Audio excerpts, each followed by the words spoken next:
I just wanted to take a moment and give everybody a very warm welcome to this workshop. As I said, I'm really delighted to see you all here. So glad you could join us. And I just want to take a moment before we start and just say a little bit about myself, because I do see a couple familiar faces, but some of you might not know me. So I just wanted to share a little bit about myself. I'm a leadership coach, which means that I work with people to help them let go of what's blocking them from reaching their full potential. And I also happen to stutter. Here are the components of this workshop. I'm going to be sharing some of my ideas verbally and through these PowerPoint slides. I'm also going to ask you to share, like we just practiced, via the chat. It'll be sort of official at certain times, and at any point, you're welcome to share anything you like. And then I'm going to have things I call jot downs that are going to be an opportunity for you to reflect on some things and write down notes for yourself. So what I'd like to do now in preparation for the jot downs, I'd like you to all make sure that you have a notepad in front of you. There's some kind of piece of paper, some kind of writing utensil that you can use. And we'll have numerous jot downs during the workshop. I have notes here. I just want to make sure I'm not missing anything. So that's why I'm looking over to the side. And when you see jot downs, and all the jot downs are going to be blue. So I have this all color coordinated. It's all very organized. The sharings are in green. The jot downs are in blue. And when you see jot down, what that means for you is that depending where you are located, you might be eating lunch right now. Depending on what you're doing, it's time to put down your sandwich, put down your salad fork, pick up your writing utensil, reflect on the question that I'm asking, and then write down some notes for yourself. And then step by step, you'll be creating a personalized plan for yourself. So there are 3 workshop objectives. And the first one is to gain a deeper understanding about your approach to and relationship with meetings. And yes, we all have relationships with meetings, just like we have relationships with people and other things in our lives. And every relationship has some moments where it's time for a honey, we need to talk chat. And for meetings, this workshop is that chat. So we'll be talking about all of the various components of our relationships with meetings. And the objectives are also to leave you with at least one new idea that's relevant and practical to you in your real life. Hopefully it's more than one, but at least one is my goal. And also the third, and just as important, is to remind you all that you're not alone, that you're not alone in facing this challenge. And I think you saw when we were scrolling back and forth in the gallery view earlier, that there's a bunch of us here now. And so none of us is alone. Okay, so here we are. Let's talk about meetings. What do I mean by meetings anyway? For the purposes of this workshop here, I mean anything that's planned and has a particular purpose. It might be a group of people. It might be one-on-one with someone else, your boss or one of your subordinates or whatever. It might be in person. It might be virtual, online, like we're meeting right now. It might be over a conference call on the phone. But whatever it is, it's planned in advance and it has a particular purpose. Okay. This is the heart of what we're going to go through. This is what I call my "you got this" formula for successful meetings for people who stutter. And there are 4 steps, and we're going to go through them one by one throughout this workshop. The first is to get clear about yourself, learn some things about yourself. The second one is all about preparation. It's there 3 times because it's so important. Sweet and cool. And the third is showtime. That's when the meeting's actually taking place. And the last one is an evidence-based debrief, and we'll talk about that more in a moment. We're going to get started. But first, we're going to take a break. We're going to take a pause, rather. And so I'd like to ask all of you to take a deep breath in and then exhale fully, no matter how long it takes. I'm going to ask you to pause and do this a number of times throughout this workshop for two reasons. First is that it's going to allow us a moment to sort of pause and absorb what we've just talked about before we rush into the next section of the meeting. And that helps us integrate and process the information better. And second, it's modeling for us the powerful mental and physical effects that just taking a deep breath can have on our bodies and our nervous systems. So hopefully this is one of the things that you'll learn that's useful to you in a daily, on a daily basis. So now we're going to get clear about ourselves. We all stutter in different ways, to different degrees. We all have different jobs, different colleagues, different bosses, different people we have to be in meetings with, different work responsibilities. We're all different. So no one piece of advice or idea is going to be relevant for all of us. So what's going to work for us, for each of us, has to be tailored specifically to each of us. And so that's why we need to get clear about ourselves. So here are some chat shares I'd like you to do. So I'd like you to share briefly in the chat, what emotions, some emotions that you typically experience before, during, or after work meetings. Just get some ideas going in the chat. Nervousness, anxiety, dread, disappointment, frustration, shame, excitement, physical tension, anxiety. Okay, and now I'd like to move to the next question. If you could share any thoughts that you typically find yourself thinking before, during, or after work meetings. And again, please share your answers in the chat.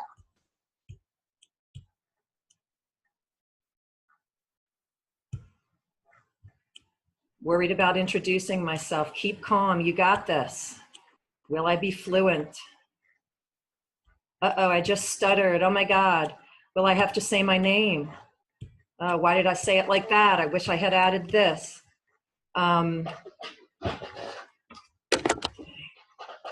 Should I make up an excuse and leave? Yeah, I think most of us can relate to almost all of these. And then the third one, let me ask you, what typically happens in your body before, during, or after work meetings? And again, please share your answers in the chat. Tension, no breathing or shallow breathing,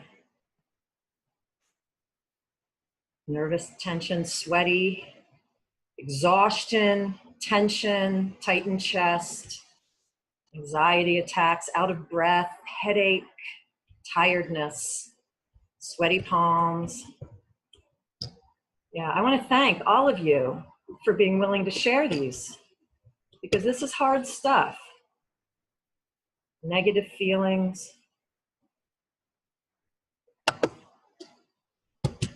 So,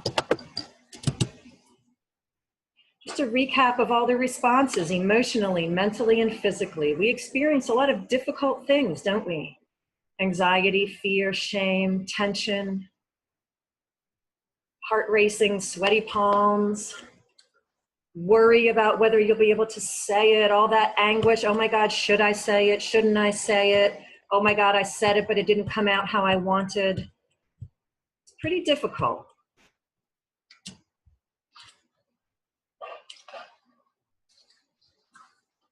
So, we all know, because we all stutter, we all know that meetings are stressful. And that meetings, to be really blunt, they can really suck, can't they? But that really doesn't give us any useful information. That sucked really is not very useful information. It doesn't help us. It's not specific enough. And there's no useful information that we can act on.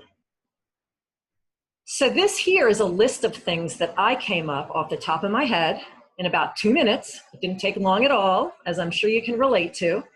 I've experienced all of these: fear and dread before the meeting, whether I'm going to be able to say what's mine to say, whether I can say it without stuttering, not feeling heard, not feeling valued, muddled thinking, confusion about what's normal in terms of how to be in a meeting, how you feel during the meeting, how you feel after the meeting, all the replaying, the reliving, self-flagellation, all the self-talk, all the negative self-talk. But even this isn't really specific enough. It's too much. We can't act on all this at the same time. We have to pick one. It's important that we pick one. So what I'm going to ask you to do right now is think about your own situation and think about the fact that it's easier to succeed when we choose one thing at a time. So I'd like you to identify what exactly is the biggest problem with meetings for you. So here's a jot down. Get out your pen, get out your pencil. What exactly is the biggest problem for you with meetings? And I would say for me, it's that confusion about how much I'm supposed to be talking, what the definition of normal is. I spend an awful lot of time wondering if how I'm participating in the meeting seems normal to other people. That's mine. Yours will probably be different. Whatever comes up for you. Okay. So here's the next thing I'd like to ask you as we are getting clear about ourselves. And that is, what is my innate meeting participation style? And what I mean by that is, if I didn't stutter, what would my behavior be like? Would I be talkative if I didn't stutter? Would I still be quiet? Would I still feel nervous if I didn't stutter? And then once I sort of have an idea of that, how does stuttering affect my natural interpersonal style? Does my stuttering take my innate behavior further? If I'm shy, does it make it even harder to speak up? Or does my stuttering inhibit my innate behavior? If I would normally be very talkative, but stuttering prevents me from being how I really would be, then that's important for us to know. The more we can isolate the effects of stuttering, the more we can be effective in dealing with it. And so we'll have increased self-awareness, and we'll also have something more tangible to work with. So now I'd like you to be jotting down your answer to what would your personal style be like if you didn't stutter? And how does your stuttering affect that? And so now I'll continue with my thought. I think for me, that if I didn't stutter, I'd still feel nervous a lot of the time, and I'd still feel intimidated by people a lot of the time. And that's important for me to know, because it's helpful for me to know that stuttering isn't the only factor in my behavior and my feelings. And so it puts my speech goals in perspective. So just take a moment and jot down some notes. If you're not exactly sure, that's okay. Just jot down whatever comes to mind. Okay. And now the next thing we're going to examine in the first part of the formula is, what do successful meetings look like? Let's go back to the title of this workshop, participating in meetings successfully. What does that even mean? Again, it's going to mean something different for each of us. And we're going to have two parts of an answer here. One is the big picture approach, things that are general to all meetings, such as if I have something to say, I say it. or my heart isn't racing the whole time, or I listen to what's being said instead of being too involved in all the stress inside my head. I saw someone mention that on the chat just a moment ago. And our big picture terms of success will be relevant for large blocks of time, like a few months or even longer, until it doesn't feel relevant anymore, and then we come up with new ones. And then we'll all also have terms of success for each individual meeting. And that, of course, will be dependent on the factors in that individual meeting. And today we'll be dealing mostly with the big picture approach. And the really important thing, in fact, the most important thing about this, what does success look like for us, is that we define success by things that we have control over. Okay, we can't control how people react to us. We can't control anyone else's behavior.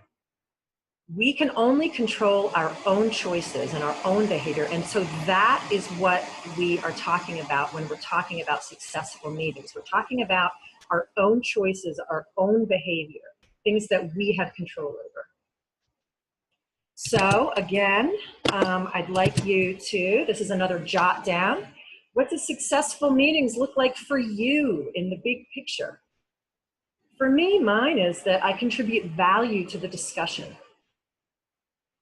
In the past, it would have been something more like, meetings are less physically exhausting for me. The racing heart and the sweaty palms and the shallow breathing and the tension in my shoulders and my neck, it just wore me out.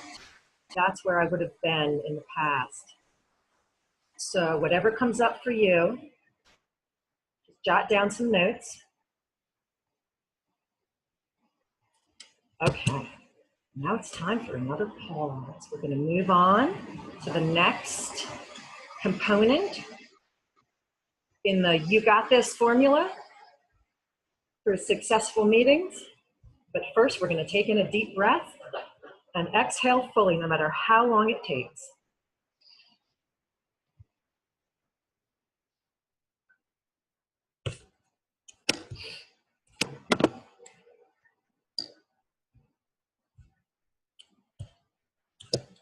Okay. So we've gotten clear about ourselves, and now it's time to start preparing for our meetings. And as I said, preparation is there 3 times because it's so important. Just like with the last component, there are some aspects of preparation that are going to be big picture. We kind of decide on them once, and then we can use them for all of our meetings or most of our meetings. And then some is going to be dependent on each individual meeting that we have. And regarding 2 big picture meeting ideas, I have 2 ideas that I'd like to share with you. And one of them is what I call the conversation entry phrase or gesture. We all know, as people who stutter, we all know how hard it is to sort of get in there into the conversation. That narrow window between speakers, that ebb and flow of a conversation that's hard even for fluent people, but is Herculean for people who stutter like us. And after all this time, all these years of having this particular experience, I realized recently that I still don't really have a plan in place for that moment. I feel like I'm blindsided every time. I'm figuring it out from scratch every time. Every single time it's on the fly, and I'm sort of left there flailing around. And so the idea of one standard conversation entry phrase or gesture is something I thought was worth exploring. And this is a polite way of interrupting. And I say polite. It's usually important for me to be polite. It might not be important for all of us to be polite if we're being interrupted. So it doesn't even have to be polite, but it's a way of interrupting. It's a go-to phrase or gesture that you can say relatively easily. So that's why we decide what it is in advance, because it's something that we can say pretty easily. And examples are, I have something to say, or excuse me, may I speak? A moment, please. All of these basically mean the same thing, but certain ones will be better for each of us in terms of what's easier for us to say. And it also might be a gesture. It might be a raised hand or a raised finger. Depending on the meeting and the people involved, it might be humorous. It might be like a leaning in and saying, hello, I want to talk, fingers on the head, waving both hands. Just something that feels right for you so that you don't have to be figuring it out every single time how to get in there into that conversation. So I'd like you to take a moment now and just jot down some ideas about what your conversation entry phrase or gesture might be. And we might not be able to figure out the perfect one for us right now in less than a minute here, but at least jot down some ideas and you can go back to it later. Mine tends to be like the one-fingered arm raise and combined with like a forward lean. So I'm sort of like inserting myself into the conversation. And I usually find myself saying the phrase, can I say something? And I think it's important to note that we don't even really have to like our conversation entry phrases very much at first. Can I say something? Sort of like as someone who wants to be more assertive, as a woman, like I even sort of find that offensive that I would have to like ask for permission to say something. But what I say to that is it's all baby steps. It's okay for now. It's what works for me now. Maybe later I'll figure out something that I like better, but this is what works for me now. It might not be perfect, but again, we're talking about baby steps here. We're learning and we're exploring as we go along. And so to what I call a meeting ally. And a meeting ally is a colleague that we recruit to help make room for us on the floor. Someone who can help prevent anyone else from dominating the conversation, to help create a balanced, respectful meeting. It could be the person leading the meeting. It could be a peer.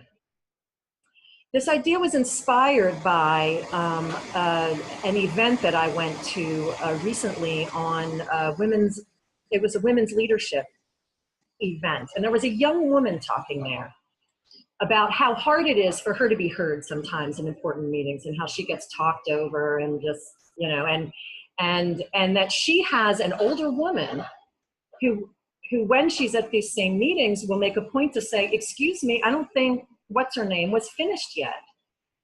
And this young woman was describing this, and she was not feeling embarrassed, not feeling lame that she needed help, not feeling ashamed, which is probably how I would have reacted. But this woman didn't go there at all. She just felt supported. She was appreciative that someone was there to have her back. And so I think that we as people who stutter have something to learn from this. It's relevant for us too. And so it could say something like, you could just ask someone to, if they notice, Mara looks like she has something to say, or wait, has everyone who wants to had a chance to speak? Or the person running the meeting can say, we're gonna start using a talking stick. So nobody can talk unless they're holding this particular item and it gets passed around the room. So no two people are ever talking at the same time. So again, another jot down. Who could be your meeting allies? And what specifically would you ask them to do based on your own situation at your own workplace? Okay. And then with regard to the preparation for every individual meeting, here are just some ideas, some of which you may already do, but always make sure to know the agenda in advance. There might be even a way to change the format or the platform of the meeting. If your office usually does conference calls, you might want to ask if they can take place online with video in the future. It's worth asking. Find out who's going to be at the meeting. Know the topic well. Look at the agenda. Know your topic well. Prepare. And if there are any particular ideas that you know you're going to want to share at the meeting, get them clear in your head, write them down, and rehearse them. Now it's time for us to pause again. Let's take a deep breath in. Let's let all the breath out. See how that feels in your body, how relaxing and releasing that is?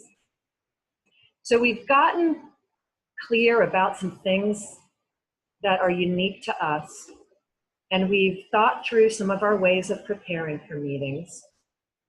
Now we're going to actually go to the meeting. Now we're walking in the room, we're sitting down at the table, we're logging into the meeting.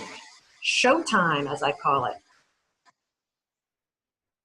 And so earlier we explored what your experiences were emotionally, physically, mentally surrounding meetings. And it was some hard stuff. It was some unpleasant stuff. So now it's time to get clear on what we want the meeting to be like. What are our desired emotions while we're sitting in the meeting? That's what I mean here. During the meeting, while we're sitting there, what do we want to be feeling? What do we want to be thinking? What do we want our bodies to feel like?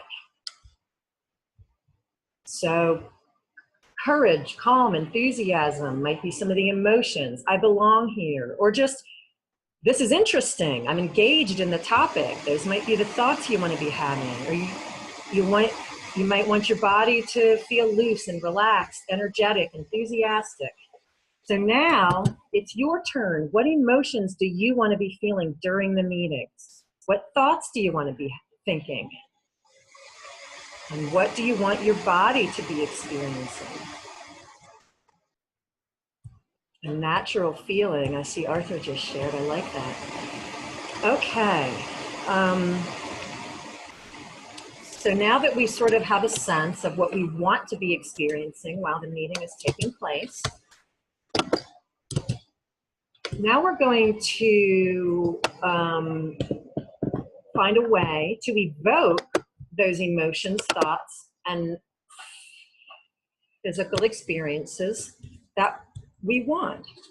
And here are some ideas that I've had and that I've had work for me. A rally cry or a battle cry, something that we say silently to ourselves as we're walking in the meeting, as we're sitting down at the table, as we're logging in, or as we're preparing to speak. And a rally cry could be anything. It could be an excerpt from a famous battle speech that we find inspiring. It could be the fight song from your favorite sports team. It could be a quote from one of your favorite movies. It could be getting creative with some of your favorite profanity. See, it's all inside your head, so it doesn't matter. It can be anything you want. No one else is going to hear it. It could be, remember the Alamo, give me liberty, or give me death. That might mean something that, it might be something that means something to you personally, like nevertheless, she persisted. Or Mr. Gorbachev, tear down that wall. It could be anything that you find inspiring. And one of the things it does is add some levity. So it inspires us, and it also adds a little bit of levity internally. For the longest time, mine was a short poem by Rumi. This doesn't necessarily add levity, but I found it very inspiring. It was courage, the gazelle turns to face the lion. And for some reason, it still gives me chills when I think of that. For some reason, I find it beautiful and inspiring, and it really helped me. So once we know what kind of spirit that is, we can make a point to write down certain notes to ourselves. But they might also be affirmations like, I'm brave and strong. I have ideas to share. I belong here. So whatever it is for you, you might want to write down some notes, even if just a word or so, to remind you of what your phrase is. It might be an item in your pocket that you can feel. It might be a piece of jewelry that you have infused with a certain meaning. There are also some apps that I've become aware of. One of them is called Randomly Remind Me. Another one is called Buzz Clock. I think they work the same way. And you can sort of put a phrase or a reminder into the app, and it will just randomly remind you at certain times. So your phone will vibrate and you'll just see that little phrase at just random times throughout the day. And smartphone settings, I think most smartphone settings also have settings that you can add a vibration every 5 minutes or 1 minute or at some interval that you define, so that while you're in the meeting, you can set your phone to vibrate every 5 minutes. And every time you feel it vibrate, you remember this certain saying of yours. So these are just ideas for helping ourselves stay brave and strong and focused while we're actually in the meeting. So now again, a jot down. What would work for you to evoke and maintain the emotions, thoughts, and or physical experience you want to have while the meeting is taking place? Okay, and now let's move on. Raise your hand if you love the situation when you have to go around the room and share. Okay, now we're gonna go around the room. Isn't that just the best? Don't you love that? I think that's like the worst thing for anybody who stutters. You know, I'm sure some people who don't stutter, but that's not who we're concerned with right now. And other high stress situations. So here are a few ideas that might help us stay calm and just help mitigate that anxiety as we're having that experience of let's go around and introduce ourselves, or let's go around and share ideas. Breath is so important. And there are a few ways of breathing that really could help. One of them is just making sure that you're deeply breathing, just like we've been practicing here. Deep breathing. Another one is even breathing. And what I mean by that is that your inhale and your exhale are the same length. So we measure this by counts. So it could be 3 counts or 4 counts, 5 counts, whatever feels right for you and allows you to have a smooth breath. Just make sure that they're even. That's very balancing for the nervous system. And if we really need help, having an exhale that's longer than the inhale is even better for helping anxiety. That helps to facilitate the side of our nervous system that is related to healing and calming and relaxing. It's very helpful. Disclosure is something that many of us have experimented with, either verbally or visually. So we can just say, I stutter, you know, in case you're wondering what's going on. I think we probably all have our own ways of sharing that. Sometimes it's helpful to share it first, so it sort of breaks the ice. And what I mean by a visual disclosure is like a button or something. Like I had an NSA button that said, if you stutter, you're not alone. That I wore on my purse for years. So everyone I talked to, if they happened to look down and notice my purse, saw a button about stuttering. And that was my way of just letting them know.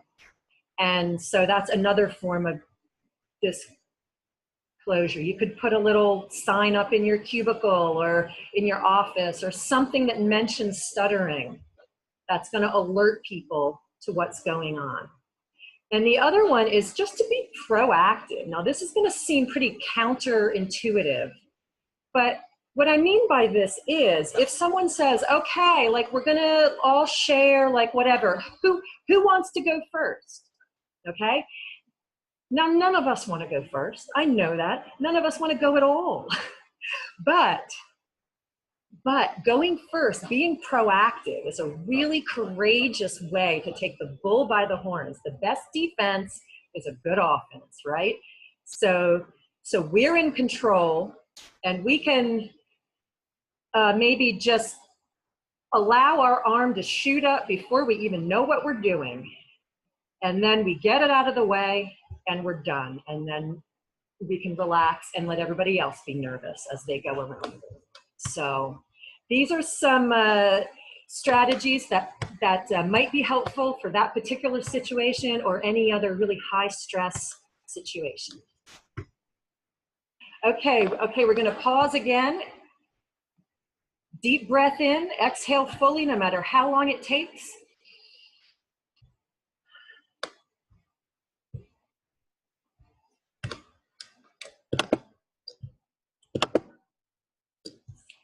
Okay. So, and now we're moving on to the last one, the evidence-based debrief. And so we talked a little bit earlier about, like, boy, that sucked.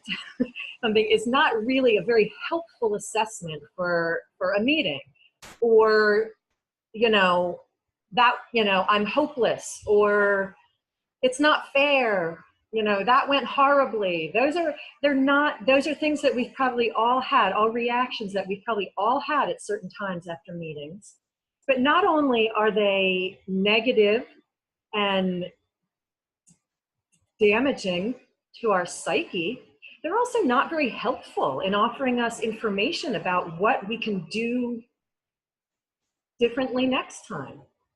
So here are some ways to get some information that's actually useful that we can use to be helpful to us. And so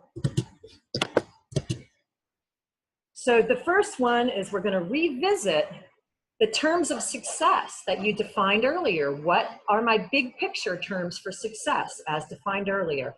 What were my success terms for this particular meeting? And name at least one instance, but hopefully more, as many as you can, where you successfully achieved that. And remember, again, we're talking about your own behavior. We're not talking about whether someone else reacted respectfully or whatever. That's outside of our control, but we're talking about our choices. So naming at least one instance where I successfully met my terms of success. What was the experience like for me? Back to the experience that we have during meetings. What thoughts did I find myself thinking during this meeting? Are they true? We're going to talk about that in just a moment. What emotions did I have during this meeting? And what was my body experiencing during this meeting? There's no value judgment here. There's no right or wrong. There's no, if my heart was racing, that's not a failure. That's okay. It's just we're finding objective factors that we can use to assess our meetings as we move along on this path of finding more healthy ways and successful ways of participating in meetings. So what did my body feel like? What emotions were I having? And what thoughts were I having? And now, are our thoughts true? That might seem like a silly thing to ask. We believe our thoughts are true, but they are absolutely not. They are products of our conditioned minds, filtered by our beliefs about ourselves and about the world. And challenging our thoughts is the key to opening up new possibilities for us. So, back to my example from earlier about how I always was so focused on whether I was participating in the right way or whether I was participating enough in the meeting. If I were to have that thought of, I didn't participate enough, I didn't talk enough, I would ask myself, what's the factual evidence for that thought? And I would say, well, I only spoke once during the whole meeting, or I didn't speak at all during the whole meeting. And then we ask ourselves, what are at least two alternative conclusions that someone else might draw from that same evidence? So I didn't speak at all, or I only spoke once. Well, I didn't have anything to add. Someone already said what I was going to say. Or I found the entire conversation, maybe even the entire meeting, completely unnecessary, and I didn't want to add a single second to the time that we spent on it. And so would everyone in the entire world agree that this thought is true? I didn't speak enough. I think there's at least one person somewhere in the world who would say, that's not true. What do you even mean by that? Or would I be able to prove that thought in a court of law? Of course not, because it's not something that's black or white. So that is how we challenge whether our thoughts are true or not. And the main sources I'm using here, and I really recommend you looking into them if you find this interesting, is Martin Seligman's Learned Optimism. It's a book. And Byron Katie's website, The Work. They're two really powerful ways to realize and confront our thoughts and realize that they're not necessarily the absolute truth. And Jenny She's another name I added on there just because she is a business coach that I've worked with. And I find her wording of these evidence-based questions so clear and so powerful. I just wanted to give her a shout out and give her props for that. And then next, what lessons have I learned? 1 to 3 lessons I learned from this particular meeting that I'm debriefing on about participating in meetings. 1 to 3 things I want to do the same exact way next time. And 1 to 3 things I want to do differently. So in conclusion, we're reaching the end here. We as people who stutter, we've been silenced long enough by our fears, our incorrect beliefs about ourselves and the world, and by our unexamined thoughts and beliefs. It's not our fault, but it is our responsibility to heal ourselves. To heal ourselves so that we say what is ours to say, which, by the way, the world really needs. The world really needs all of us to say what is ours to say. And so it's our responsibility to figure out how to do that.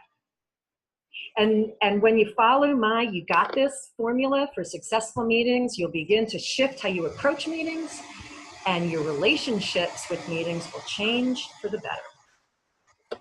So as we're about to wrap up, I thought it would be helpful for you to do one final jot down with some sort of big picture recaps and ask yourself what's one thing at least that struck me in this workshop as being relevant or helpful, and or what is at least one idea that I want to begin trying right away.